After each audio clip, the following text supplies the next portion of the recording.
I used to suffer from overwhelm all the time. When I read that about our next guest, I thought, that's me. I've had so many times when I felt overwhelmed, and when authors come to speak to me, very often they're writing on top of all of the other things that they're doing. So overwhelm is a very, very big problem. So that's why I've invited Juanita, who says that she's got a passion for entrepreneurs, to join us today to speak to us about these concepts and how to get on top of your business life and your writing process. Welcome to the show, Juanita. Thanks so much for having me. Now, you've co-written 2 books. Tell us a little bit about those books and actually a little bit about the process of writing with someone else. Very interesting. It's not the first time that I've written, so I've always written articles and media releases and short stories and scripts way when I was a lot younger. So the concept of writing and putting something out, usually as a theatre production or something, wasn't something strange to me. My business partner is in the UK. His name is Roger Harrop. And when we joined, he said, he wanted to redo his books, to update them a little bit. So we became partners in 2019, and in the speaking world, you travel a lot and you go to places and so on. And since all of that ended or paused in 2020, we said, well, now's a really good time, since neither of us are traveling for speaking engagements, now's a really good time to get into these books. So I did what I always do, and I found what I always found in life, in business, and whenever I think of, this is a really good idea to start something new. I research, how are you supposed to go about these things? And what I found was what I always found, none of it resonated with me. So I said, let me go back to my drawing board. How would I approach it? How would it make sense for me?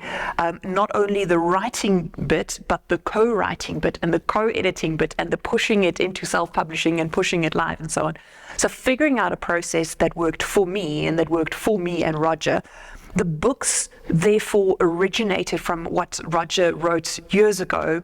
But I am a meddler, and you'll see that my dedication in both books are thanks, Roger, for allowing me to meddle, because I had my own ideas, my own experiences in business at that stage.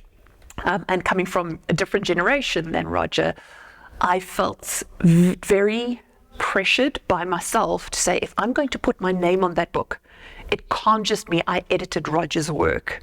A lot of this, at least 50%, has to come from me, has to be original, has to be contributed to, not just edited. So it was really interesting to have my own thoughts and crystallize them into something that could be publishable and that also could accommodate what Roger's already done. It's quite interesting what you mentioned, because my husband is in sales training. And he is coming across a lot of leaders who are saying, I actually just don't want to be a leader anymore. Because now you have sometimes between 4 to 5 generations working together, and certain styles just don't work. And that's incredibly frustrating. How have you come across that in the business community? How do you advise people to work through that situation? First thing, it's real. It is not just an internet thing, it's not just a meme thing, it's not just a boomer or a Gen Alpha thing, it's not just skibbity riz and all of those things. Generations are an actual real thing if you look at sociology, but I won't get into those details. And what's really fascinating when I do training on generations, and when I obviously look at it for myself as well, is to acknowledge what the base beliefs and the base habits of those different generations are, identifying the gaps, and then saying, there's 2 generations, 3 generations, 4 generations. Let's respect all of them. We can teach, but we can also learn. And if we're balancing the learning from the others and teaching them not how they should be doing things, but teaching them about our preferences and where it comes from, then it becomes more fun. It becomes about knowing people and understanding how they prefer to communicate. It's all, in the end, for me, in most things I do, about effective communication. Not getting my word across, but reading the room, reading the people, understanding how what I'm doing is going to help them to do what they would like to do. So that's very helpful. But what I actually wanted to talk to you about was about staying in the helicopter, the book. And all of it just shows me, in terms of business, things just like you have an idea and then explodes into this discussion and that discussion. So instead of me going down the rabbit hole and changing the whole theme, I want to speak about staying in the helicopter. And I have read the book, I loved it. It reminds me that just like the rabbit hole we go down things, sometimes we've got to pull out and we've got to look at our business from this perspective. And although this book wasn't specifically written for authors, Correct. I do find it very helpful because a lot of my clients are speakers and coaches and leaders who want to write a book, but it is a business. For them, it's either they're going to be selling the book inside their workshops, they're going to use it to almost like a lead magnet, or they're going to get it passed to get to the gatekeepers and say, by the way, pass it on to your manager. So it is very, very much a business tool. Explain to us a little bit why you started the staying in the helicopter theme and what it means for business people who happen to be authors. Very many questions in that. So credit where credit is due. Roger Harrop came up with the staying in the helicopter phrase for big picture. Because if we say, look at the big picture, that's not enough. And it's such a cliche concept that business leaders don't know how to get out of the rabbit hole, how to get unstuck from the details and get into the big picture. What is the big picture? Staying in the helicopter means if you're in the helicopter, if you're in a leadership position, and I'll tie that nicely back into author and author business now, if you're in a leadership position, it's not just staying in the helicopter, you have the responsibility for creating that big picture. Many leaders who become accidental leaders, so for instance, entrepreneurs or authors, they are writing and now suddenly they come to realize that writing is only one part of it. The majority of this whole thing is business, the sales, the marketing, the management, the finances, all of that. And that's not what they signed up for. So they have to understand that to be a successful writer, unfortunately, you have to be either successful in running a business or designing that big picture so that the person you appoint to run the business for you, they have that big picture, but you are in charge of creating that big picture. No one else is going to do that for you. And once you have that big picture, yes, you can work in a business. Yes, you can write on your book. Yes, you can have all of these things that are very, very detailed. But if you don't know where you're going, either with your business or where your book, how on earth are you going to get there? And that is the whole concept behind Roger's staying in the helicopter.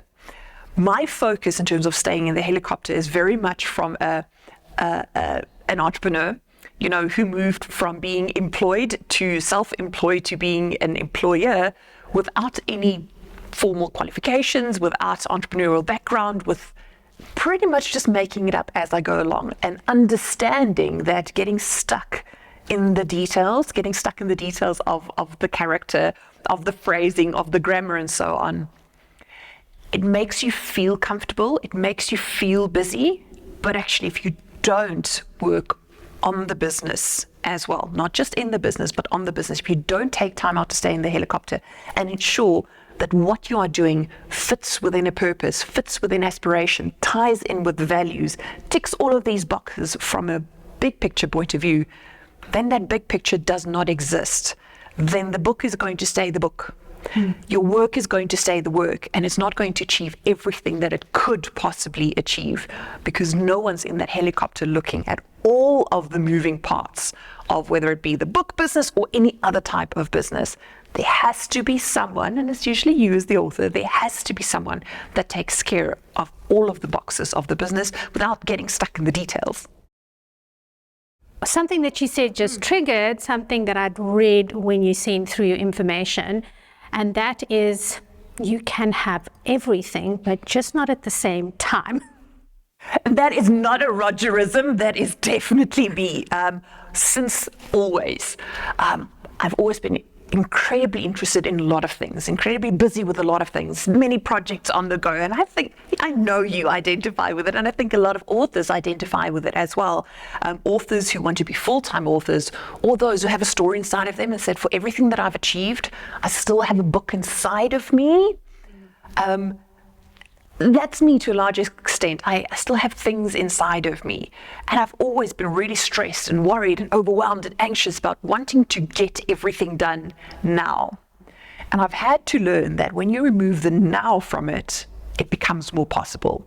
Have the big picture, have the plan. You can get everything done, but start removing the now from it, and it becomes a plan, it becomes a timeline, it becomes a whole lot less overwhelming than when you just have all of these ideas. That's something that I often discuss with my authors. Something that stops them from going ahead is they want the whole book to be finished. That's what they're thinking about. Yep.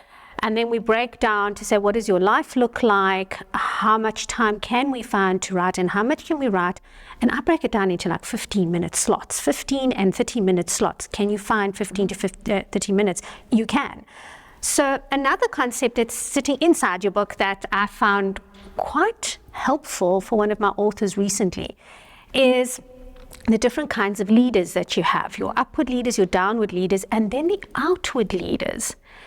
And one of my clients recently is working on something, but she's struggling to kind of move forward. I absolutely love what it is that she can bring, but she hasn't yet identified that writing the book is a leadership activity. She stepped away from a traditional way of working, and now there's a possibility to lead outward and change perceptions and industry standards. And I'm hoping that that's actually what she's going to see. Now, obviously, it's not my book. I can't superimpose what people do. But as a book coach, sometimes I can see those themes that can be incredibly powerful. Explain to us a little bit about your concept of outward leadership and how it can impact a community. So for me, instead of there being different types of leaders, a leader is a leader is a leader. And a leader is not appointed. A leader decides to lead. And with this specific client of yours, what I'm recognizing is if you're an appointed leader, someone else sets the expectations. So you are leading others. The moment you then have to be a self-leader, same concept, but a whole different game and a whole different set of pressures. So within each leader, yes, some of them have a natural ability to lead upwards, downwards, outwards, inwards, and so on. But a really great leader needs to develop all four of those skills. So upwards leader, you need to be able to tell those above you the hard things that they don't want to hear. Downwards leader, it is, here's where I'm going, follow me, rank and file, this is what we're going to do. Outwards leadership is changing the industry, changing outside of just your position. And inwards leadership is very much, this is me, this is where I need to go to be the best leader I can possibly be. And from an author point of view, you're a self-leader. It begins with you and it ends with you. And a lot of leaders who need to lead themselves are waiting for the motivation. They're waiting for the feeling of writing to come. They're waiting for the feeling of leadership. They're waiting until they are ready to write. The problem with motivation is it peaks and troughs, and the troughs are much longer and lower. So you have to start replacing as a leader. You have to recognize when there's no motivation, and you have to start adding discipline to it. And in that 20, 30 minutes that you said that you identified, also recognizing that there's a thinking element and there's a doing element. Thinking is easy. Thinking is very easy. Doing is hard.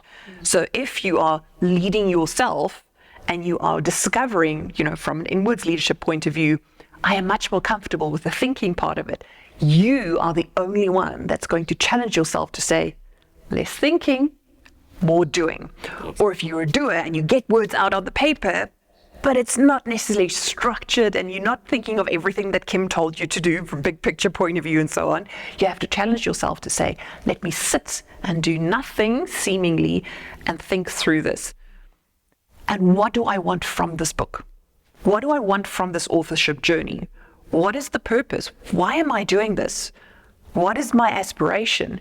And always in your 20, 30 minutes or in your full-time job, if that is what you do, filter what it is that you're doing through that purpose and that aspiration, saying, this is why I'm doing this. Yes, I don't feel like it. Yes, I don't have the skills. Yes, I'm terribly overwhelmed. Yes, now is not a good time. The planets aren't aligned in any way to get a page out.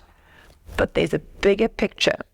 So from a helicopter point of view, let me activate my discipline and just get certain things done. Not everything, but in the time I have now, let me choose one thing and get it done. 2 things, get it done. I like that. I know that many years ago I was going through terrible depression and I couldn't get anything done. So sometimes I used to think depression is just, oh, I feel sad, I feel bad. But sometimes depression comes out as overwhelm. I used to have a list, write down a couple of things that I wanted to do, and I would do the one thing, and then I would walk outside the house, round and round and round, until I felt calmer. Then I would go back in and do the other one thing. And then people used to say to me, how do you get anything done like that? And I said, well, in comparison, being overwhelmed means I flap around and I don't do anything at all. Doing it this way might be slower, but I get stuff done. As an author, in my experience, and when I've talked with others, you learn a whole lot of things about yourself that you didn't know you needed to learn, that you didn't want to learn, and that you wish you could stop learning. But that is part of the authorship journey, that is part of the entrepreneur journey, that is part of the leadership journey. Discovering things about yourself and being honest and saying, well, I thought I was brilliant in all aspects, but you know what? Whether it be depression, whether it be neurodiversity, whether it be a trauma, whatever the reason is, this is who I am. Let me be honest with myself in who I am, not use it as an excuse, but say, these are the skills I need to move forward, to move towards my ultimate purpose and my ultimate goal. So I love that, because one of the things that I say is recognize when it is just an excuse or when it's actually a real problem that needs time to be resolved. Juanita, thank you so much for being on the show. Thank you for letting us know that we have to have that helicopter view and we need some discipline to get things done. Cut the excuses, be honest, real with yourself, and get that book done. Thank you, Kim.